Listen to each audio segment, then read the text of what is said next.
So you've been working on juggling balls, you're feeling good about it.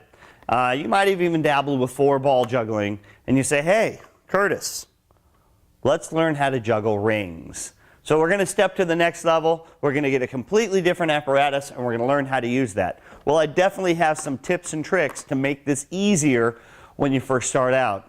First off, let's talk about the equipment. These rings are they're made out of plastic. They're pretty lightweight, but they're very strong. Also, they're very soft on my hands.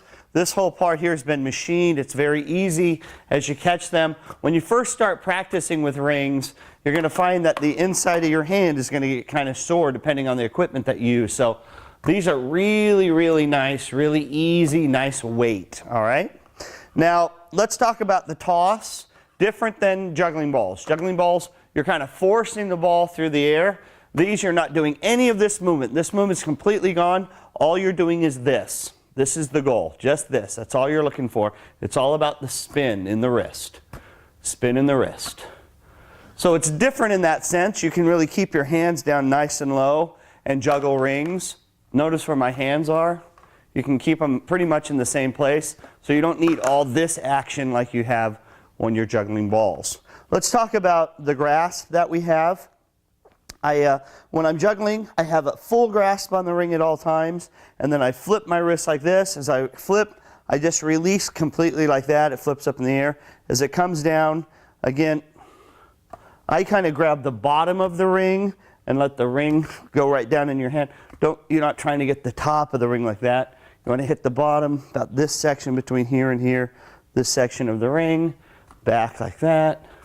There you go. Now, when it comes to doing 3, the hardest thing to do is get that first one off. I have a really simple technique that works every time. What I do is I take the first ring, then I take my pointer finger, and I just kind of pinch that first ring just like this.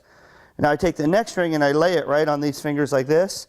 Now, no matter what I do, no matter how hard I throw off that first ring, this one's not going to go anywhere. It's not going to get released.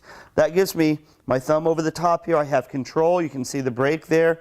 I'm going to throw that. Let's just practice that a couple times. So it's just the throw and release, throw and release, throw and release each time.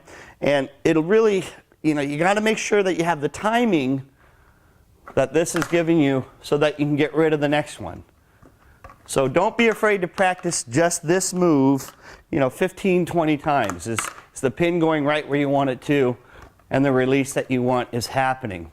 Next thing we have to talk about is when you're doing these rings, you want to make sure that they're going straight up and down. It's different than juggling balls where they're going to hit in the air. These are so thin that odds of them hitting in the air are very slim. I can get them right next to each other because they're so thin. Now you can bring it out here if you want, so you have plenty of room. That's fine. Let's do a side view of that. We're out here, and you can see I have plenty of room. Notice how they're away from my body on this. Again, I'm not up in this stuff. They're out here. It's all in my wrist. There it is. One more cool thing, and then I'll let you go, and that's this. If you want to do a circle where you're juggling and you walk around in a circle, all you have to do is take the rings, toss them a little bit higher, and use your right hand and just toss it a little bit away from your body with your right hand. It'll automatically kind of force you to rotate in a circle. It should look something like this. You're here, and now my right hand, I'm just going to kind of throw that pin out. And that's going to have me go right in a circle. It's a little more kind of over my head as I do this. Straight up and down. Fun little technique. Good luck with it.